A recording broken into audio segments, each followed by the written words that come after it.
Have you ever wondered what drives us to destroy both ourselves and the world around us?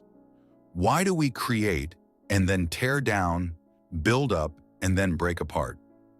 Today we're diving deep into one of the most unsettling ideas from Sigmund Freud, the death drive, an impulse that not only challenges everything you think you know about human nature, but also reveals something deeply troubling about our culture and the forces shaping it. Welcome, thinkers and truth seekers. In this video, we're not just talking about Freud as the father of psychoanalysis, but as a cultural critic. We're going beyond therapy and into his exploration of the darker parts of human nature and society. Freud, often seen as a pioneer in understanding the human mind, was also keenly aware of the forces that shape the world we live in. His work isn't just about treating mental illnesses. It's about understanding why we're driven to self-destruct and how that impacts culture at large. Freud's exploration into human nature is vast, complex, and unsettling. But the core of his work, especially as it pertains to the death drive, shows us that the violence and aggression we see around us isn't just a product of external forces, but something deeply embedded in who we are as individuals. This is a side of Freud that many aren't familiar with. The Freud who saw within us a dark, unconscious impulse, not just for pleasure, but for destruction. Freud's Thanatos, swing or death drive, is one of his most controversial and misunderstood concepts. It suggests that deep within us, there's a fundamental urge, not for survival or procreation, but for the destruction of the self and the world around us. In essence, the death drive challenges the very essence of human nature. Instead of always striving for life, growth, and pleasure, eros, logically as Freud called it, there exists a darker counterpart that seeks the end of all things. But what does this really mean for us?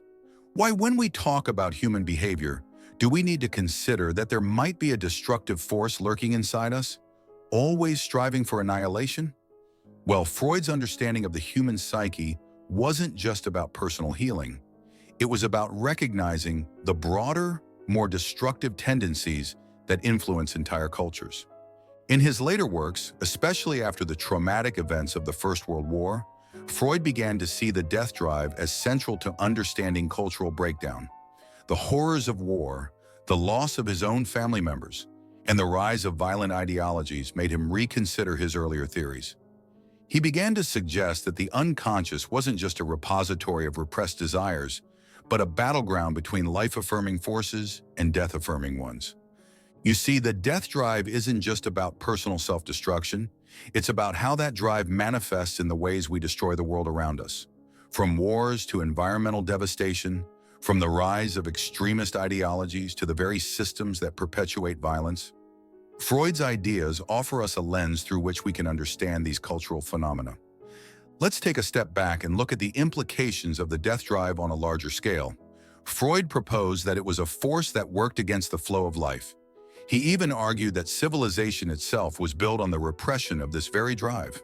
In his view, society is an ongoing effort to suppress our destructive impulses. But what happens when these impulses break free? When the force that we've worked so hard to keep under wraps starts to rise to the surface? The answer might be staring us in the face. We see it in the rise of violence, in the ways we treat our environment, and in the culture of fear and division that permeates so much of modern life. Freud didn't see humanity as inherently good or bad, but as caught in this constant tension between creation and destruction. He recognized that modern culture, far from being an idealized space of progress and peace, is deeply fraught with this duality. What's perhaps most unsettling about Freud's theory is that the death drive is not just a personal issue, it's a structural one. The very systems that govern our society, the political systems, the economic frameworks, the cultural narratives are, in many ways, built on the repression of this darker force. But as we've seen throughout history, and especially in modern times, these systems are hardly perfect. They are fragile, and when they crack, they can unleash the chaos of our darker impulses. Freud's insights into the death drive can help us understand the rise of authoritarianism, the escalation of violence, and the pervasive sense of nihilism that characterizes so much of modern life. But it's not all bleak. Recognizing this dynamic can be the first step in dismantling it. Freud, like many cultural critics, believed that the first step toward understanding our dark impulses is simply acknowledging them. Only by facing the reality of the death drive can we hope to contain its influence on our lives and perhaps even transform it.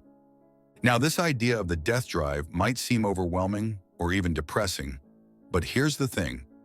It's not all about destruction. It's about understanding the balance between life and death, creation and destruction.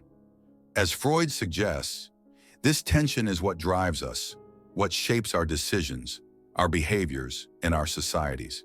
It's the dark undercurrent beneath the surface of everything we do. And here we are, staring into the abyss, trying to make sense of a concept that challenges everything we know about human nature. But in that darkness, there's a chance for understanding. Understanding that might just help us move beyond the cycles of violence and despair that plague our world. So if you've been captivated by Freud's unsettling theories and want to learn more about the forces shaping human behavior and society, I encourage you to like and subscribe. There's so much more to explore, and if you like this video, there's another one appearing on your screen right now that you won't want to miss. Thank you for joining me on this journey into the dark heart of human nature. Until next time, take care.